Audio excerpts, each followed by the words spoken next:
a lady that needs very little introduction, a real champion of our industry, our fearless leader here at AAVEA. Sabine Lehmann is not only the executive director and pretty much founder of AAVEA, she runs her own business called Curiositas, and also, I think, ahead of a few different attractions in the past, and a huge long list of accolades. Sabine, good morning, welcome, and thank you for all you do. Hi, good morning. Lovely to see you both in bright AAVEA colours. I've also tried to wear a primary colour. Inadvertently, we've all ended up doing the same thing, which is great. So good morning, everybody. Wonderful to see you again here at our second virtual conference, but particularly exciting for me to release the results of South Africa's very first attractions benchmark study. We're exceptionally proud of this. It's been years in the making, and we're very grateful to all the people that participated in this study. So in total, well, let's first think about what is the value of this study. First of all, we've been wanting to get local data in order to build local attraction business models. The data that's been available has been available from all around the world, but none pertaining to Africa and none for South Africa. Secondly, by creating benchmarks, attractions locally can kind of benchmark themselves against others, can understand where their gaps are, and perhaps also more importantly, understand what kind of data they should be tracking, because many of you commented that you weren't actually tracking some of this data. And finally, very importantly, if we want to raise awareness of the role that attractions play in the industry, we do need to have data to back this up. And it's really important when we're engaging with government, when we're engaging with things like our Staggered School Holidays campaign, to indicate the kind of impact that visitor attractions have on the economy and on jobs. So let's get right in. We had a total of 52 survey respondents. In fact, there were 76, but for the differential, we couldn't use the data because there was too little of it. If you're thinking that's a small number, it's not too bad. The Attractions Association in Ireland, which has far more attractions than us, had 77 responses in their data pool for 2019. And IAAPA Global, which tracks attractions globally, had 433. So our 52 is a good start. We'd like to see more. So perhaps next year you'd consider participating.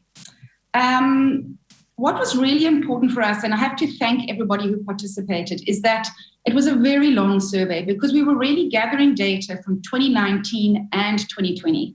It was very important, perhaps even a little bit more important, to gain data from 2019, as this will be a benchmark year for all of us to track when we try and follow recovery. Now, don't worry, this is a very data-heavy presentation. It's just the headlines from our survey. The full survey, the full results and report is available on the AAVEA website, and I think the report is about 24 pages long. So I encourage you all later today to download that report, have a look at it, share it with your team, really read it in depth, and let us know whether you find it useful and maybe consider participating next year. So let's start off with who our survey respondents were. As I say, there were 52 data points that we could use. 60% of the respondents were private commercial operators, but we also had a healthy number of private not-for-profits and state-owned attractions participate. As you can see from our infographic, we had a wide range of attractions participating, everything from adventure and adrenaline, aquaria, excursions, family entertainment, heritage and cultural sites, museums and science centres. They were in fact the largest subset with 17%. Nature and game reserves, natural attractions, theme parks, wine farms, and then a whole range of other. So a really nice variety. We also had attractions from every single province in South Africa participate, bar the Northern Cape. We definitely want to make sure you're going to join us next year. So I feel confident that the data we have represents the industry, even though perhaps we would have liked more respondents. In terms of visitor numbers, the visitor, hang on, I've gone too far. Whoops, now I'm going to do this other thing. Hang on, let me just find that. There we go. So in terms of location and accessibility, 81% of attractions have an outdoor component. This is no surprise in South Africa, but almost 20% are mostly indoors, and I would imagine they suffered particularly during the pandemic. Interesting to know, 70% of attractions are accessible via public transport. I was quite surprised by that number because that is something that we often worry about. Also, what was very nice is that the attractions represented or responded in the survey operated in towns, in cities, and in rural locations. So you can see that 52% of respondents operate in a city of more than 400,000 people, 10% operated in a smaller town, and 31% operate in a rural location. So that was really nice to see that spread. In terms of visitor numbers for 2019, what is amazing, and bearing in mind this is only these 52 respondents, they had 11.7 million visitors in 2019, our benchmark year. So this is a number we will be tracking very carefully in time going forward. Now, I would imagine that you could double, possibly even triple that if you include all the attractions in South Africa. So this is an enormous amount of visitor numbers that I think we've never quite been able to quantify beforehand. In terms of visitor numbers, again, our attractions varied in size. So we had a large proportion with 10,000 or less. And then we had a nice number, almost 20% in 2019 with more than 500,000 visitors. But what is important to see in this number is if you compare the blue and the yellow lines, is how the numbers dropped for 2020. So it's no surprise everybody was able to offer their offering basically just in the first quarter of 2020. And you can see that the number of attractions that went from 10,000 or less rapidly increased to over 45%. You can see that the number of attractions that had 500,000 or more decreased vastly from 20% to 15%. And that's basically because they operated in quarter one only. So in total, in 2020, 62% of attractions had less than 50,000 visitors, compared with just 44% in 2019. And in 2020, 9% of attractions had more than 250,000 visitors, compared to 22% of attractions in 2020. We didn't ask people for their actual visitor numbers. We know it's quite sensitive. We'd love to in future be able to ask that because we won't be revealing attraction names. And so we just ask people to participate in these bands. But I think it gives a really good indication of the drop in visitor numbers. In terms of origin of visitors, the domestic market is the largest source of visitors at 61%. And what was interesting and not surprising is that in 2020, the domestic market made up 87% of attraction admissions. So attractions are the backbone of the tourism industry. Attractions worldwide, globally, rely on domestic visitors. And we also know that attractions, particularly outside of the Western Cape, heavily rely on the domestic market. And I think this number is a wonderful number for us to work with as we understand just how important the domestic market is and how the domestic market is seeking safe things to do and fun days out with their family. So the majority of attractions that had a larger, more than 45, 50% share of international visitors were actually based in the Western Cape. And you can see that in 2019, on average, 39% of attraction visitors were international, whereas, no surprise, in 2020, it was just 13%. The visitor profile. So most attractions rely on adult visitors, hence the importance of getting your headline adult price correct.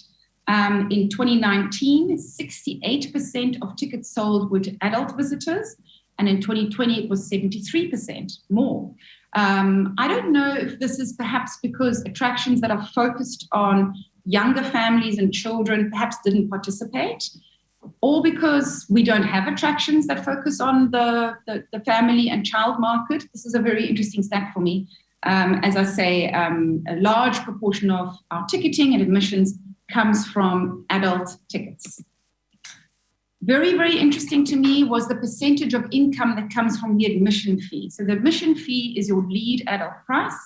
And in AAVEA, 57% of our income is derived from the admission fee.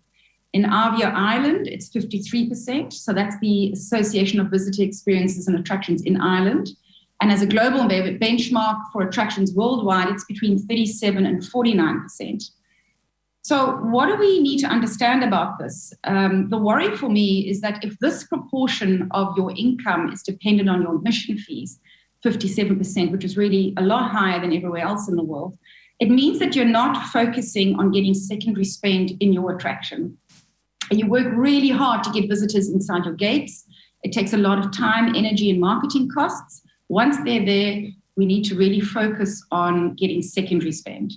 And this was really borne out in detail for me when the section that we asked around secondary spend for 2019 and 2020, there really wasn't enough detail in the data for me to be able to put useful and meaningful stats together for you. So what is secondary spend? It's food and beverage, it's retail, it's parking, it's photo offerings, it's virtual offerings that you perhaps charge for. So for me, this is a huge opportunity gap, but I think one that AAVEA will be exploring perhaps in live chats going forward. Johnny is our live chat host, and we have them once a month. And this, for me, is something that we really can focus on.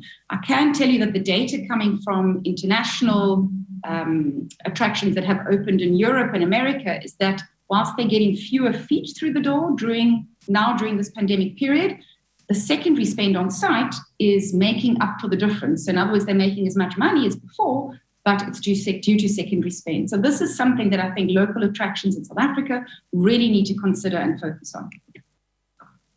The percentage of budget allocated to various aspects within our attractions was also something very, very interesting for me.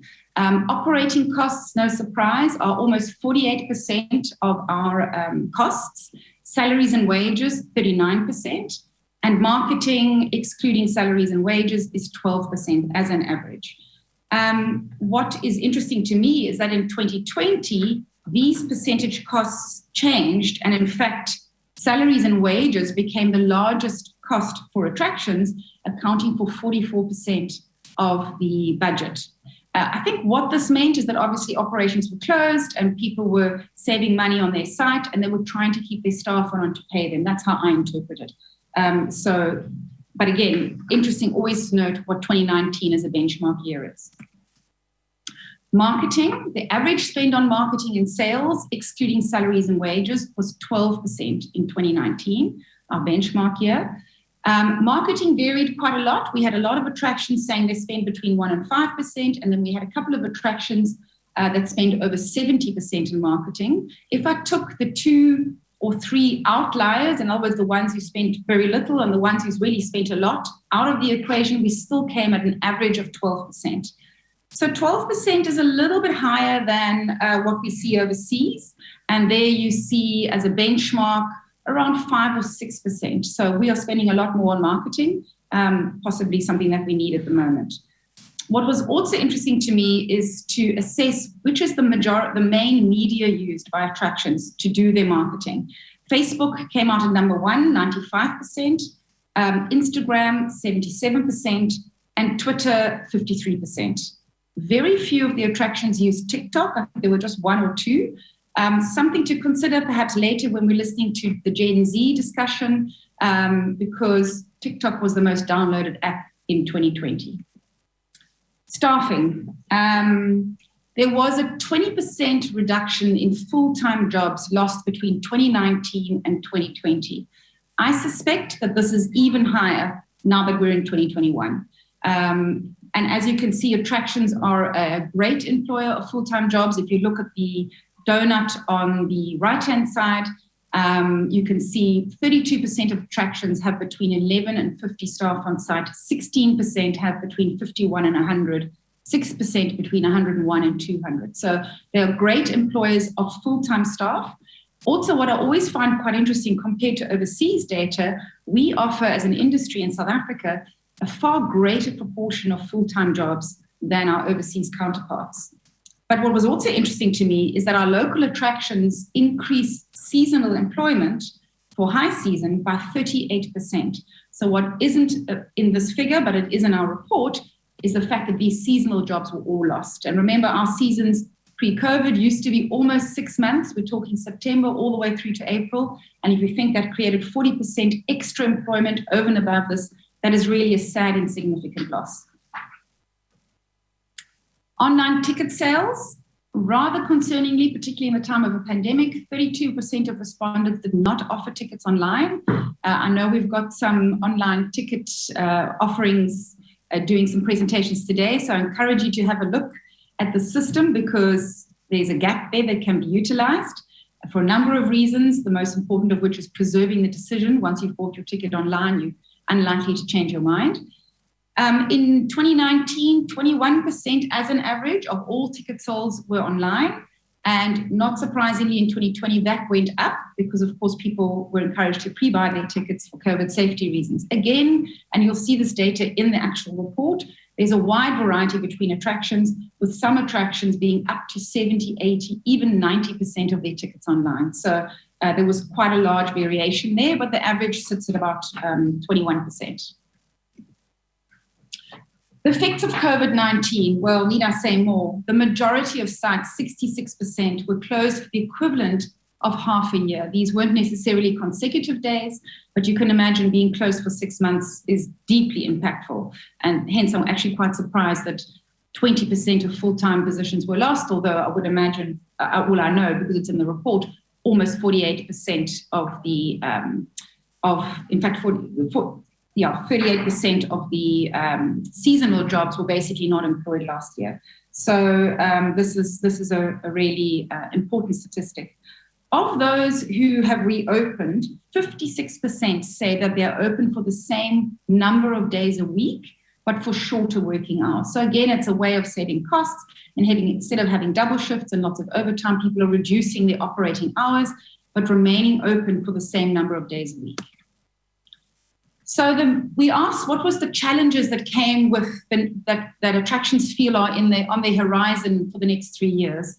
The most expected challenges of the next 3 years is really how to deal with COVID restrictions. 58% said that would be a huge worry for them. Decreasing footfall, 50% voted for this as their top challenge. And again, decreasing footfall is something, considering that it's driving the majority of your admissions. Hence, again, I have to reiterate, the focus should be on secondary spend. And finally, capital investment or financing for new projects. We also ask people when they expect recovery to take place in the attractions industry, specifically in South Africa, and we defined recovery as 2019 admission numbers. What was interesting to me here is that there's a very wide variety of results here. Some feel it's already summer this year, 23% said that. I would imagine those are attractions that are focused with a majority domestic visitor market. Then the next set of people said summer next year, 19%. Others said summer 23 and summer 24. That was 10% of people in total. And again, I would imagine those might be attractions that are focused on the international market or have a greater proportion of international visitors. But what was really highlighted, and perhaps why we are here today to look at how the industry has changed and how we can respond to that, is that 27% of respondents says that the attractions industry has changed fundamentally and we won't actually see those admission numbers again. So again, it's time to revisit everything that we do, both costs, offerings, secondary spend, how we operate, because we believe that the industry has fundamentally changed. We need to respond to that. So again, I thank everyone for participating in this very first Attractions Benchmark Survey report. A particular shout out must go to South African Tourism, who was our partner in this. And a thank you to those attractions that participated. I do hope more of you will consider doing this next year. The more data we have, the more we can make informed decisions. This report is a very in-depth, detailed report. This was just a headline. You didn't need to make notes. The report is available on our website. And we encourage all of you to download it. It's free, and to share it and use it as your planning for this industry that perhaps has fundamentally changed and how you can respond to that. Thank you very much. Brilliant, Sabine, thank you so much. Before I go any further, I need to say how incredible that is. I don't think we quite realize the weight of what you've achieved, almost single-handedly, in putting together this benchmark survey. There's so much data in there that one could almost use a presentation per slide. And I think our live chats are going to be full for a little while. So thank you so much for that. I think, again, I just wanted to say a lot goes into that. It's powerful. I think it's the first in Africa, certainly the first for AAVEA, and a long, long way that we've come over the last 8 years. Thank you, and well done. Yeah. It is pretty incredible, Sabine, that this is a flagship study for our particular industry. And we want to encourage everyone who has joined us for this conference to use the Q&A function in the event that you have some questions for Sabine. And one of the questions that has actually come up is the report available to AAVEA members only? This year, we're actually being very generous, and the report is available to all of you because we want you all to see how useful this is. Yep. And we will probably in future make it available to AAVEA members only. But currently, the report will be available to everybody, and it's available on our website. Right. And in terms of the future, Sabine, what tips would you give attractions managers at this point to ensure that they have a consistent flow of data that they can pull into a report of this nature? Because tracking data is not easy. I would encourage your entire management team to look at this report in detail and to understand what types of data you should be collecting. Again, in our report, we do detail the percentage of attractions who reported that they didn't actually keep this information. There were even some attractions that don't keep visitor stats. Unbelievable, because without visitor stats, why are you even open? So, and particularly, and I think we will do a live chat on this, the statistics available on secondary spend were very, very poor. People are calculating it in all sorts of different manners. In the attractions industry, there is one set way of calculating it, which is very useful. Too much detail to go in now, but the calculation is included in the report.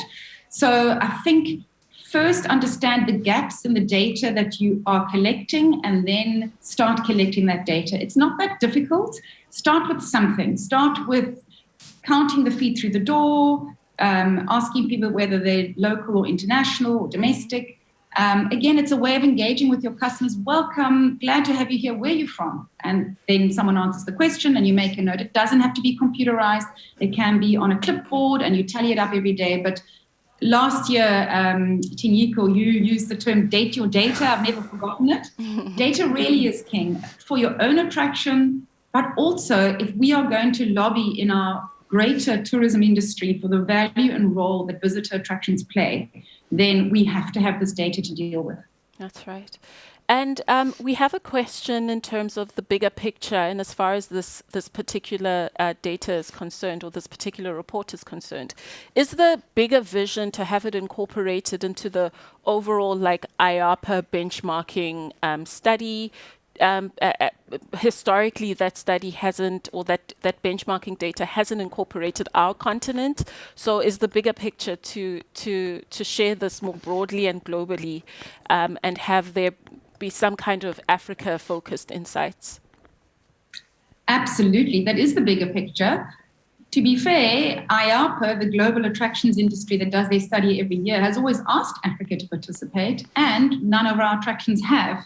So they're dying to share this information and to track our information as well. But data is all about sharing your data. And I'm really hoping that in this first survey, A, we see how useful the information is, and B, we made a promise that we will keep the information confidential and not highlight who participated, so that the data is very much aggregated, it's confidential. But as I say, it's one of the things the industry needs to do, to band together to share this data so that we can all make better decisions for financial sustainability of our attraction. But yes, ultimately, we'd love to ensure that Africa is represented in the global attractions benchmark study. We're the only continent that doesn't participate in that. Wow. It's not on their side, it's very much on our side. Mm-hmm.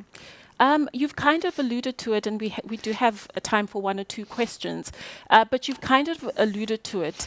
Once I've downloaded the report and I've run through it, read it, really internalized it, the big question will be, so what? So what does it mean for me as an attraction? Some thoughts around that, Sabine? Yeah, it'll mean something different for many different attractions. I would say, again, compare your own data to the benchmarks within the study, and perhaps also to the global benchmarks that we have included in the study. And then perhaps pick one thing at a time, because maybe there's a lot of gaps that you aren't aware of.